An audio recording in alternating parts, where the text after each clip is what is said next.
In this, we're going to create only with chord tones a kind of falling Phrygian effect, Phrygian sequence, which will sound very menacing. We're going to employ a pedal point and plus a little ostinato in the middle. And you're like, how are you going to do this with just two hands?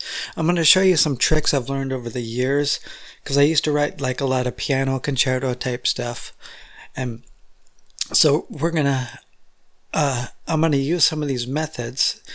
And instead of octave displacement, that's very common, stuff like that, we're going to use Phrygian. Okay, first, Phrygian's a minor scale with a flat 2. And we're only going to use like 3 chords or so. The 1, minor 1, the major 2, and the minor 7. The most common chords of Phrygian.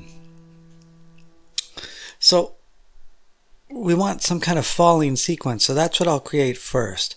And here's a little trick I used to learn. I used to use, instead of octave displacement, that 6th added to it. So when you're octave displacing, now on the 2 with a 6, on the 7 chord, so 2, 7, 1, 2, 7. I'm not saying flat or anything.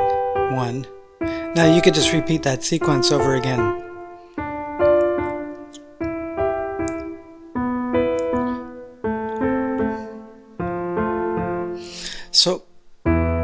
So just all chord tones of either 1, 2, or 7. Now we gotta, if we add a pedal point, that's gonna create some tension, and this is gonna end up sounding very menacing by the time we're done.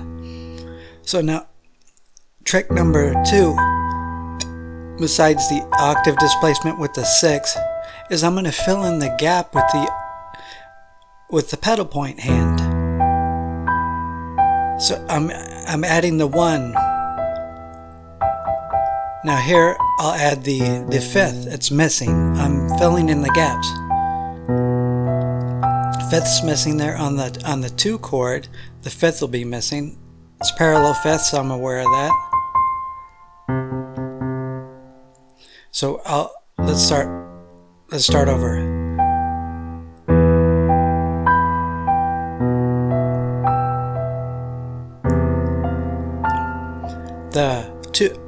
The 7 chord, add the 5th.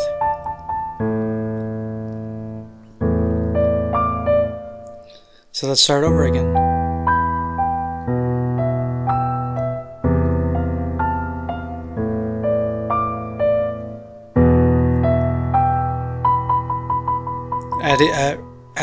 Borrowing from the 5th. Now here, we're gonna jump. The 3rd is now. Now you can hear that tension really created by that pedal point. So I've just filled in the chord gaps, and by keeping that pedal point, it's creating a lot of tension, especially between the 1 and the 2 note of Phrygian. So here's what we get.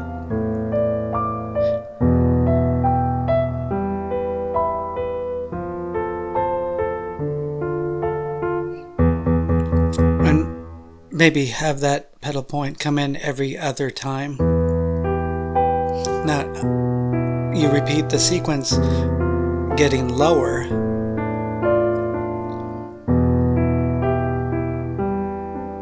Oops. I'm not worried about mistakes. I'm not going to practice this. This is something for highly skilled pianists or orchestration even. I'm creating, so there's a difference. Let's go ahead and hear that up to speed. And I'll record it into the sequencer, which can play it much faster.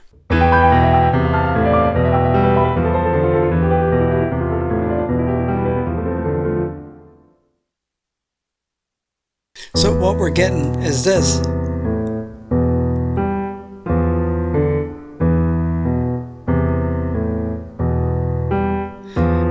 ostinato in the middle, and over this falling sequence.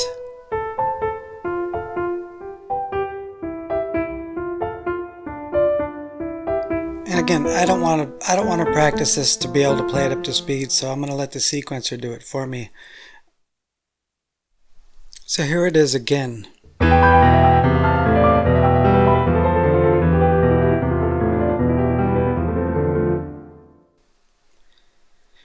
And what to get out of this, it goes by so fast, I know, but what to get out of it is these techniques of, I'm only using chord tones, these techniques of octave displacement, adding that sixth in there.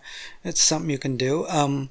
Adding that middle voice with the, that's alongside the pedal point, creating this little repeating ostinato, and there you have yourself a falling sequence that sounds much more complex than it really is. So enjoy.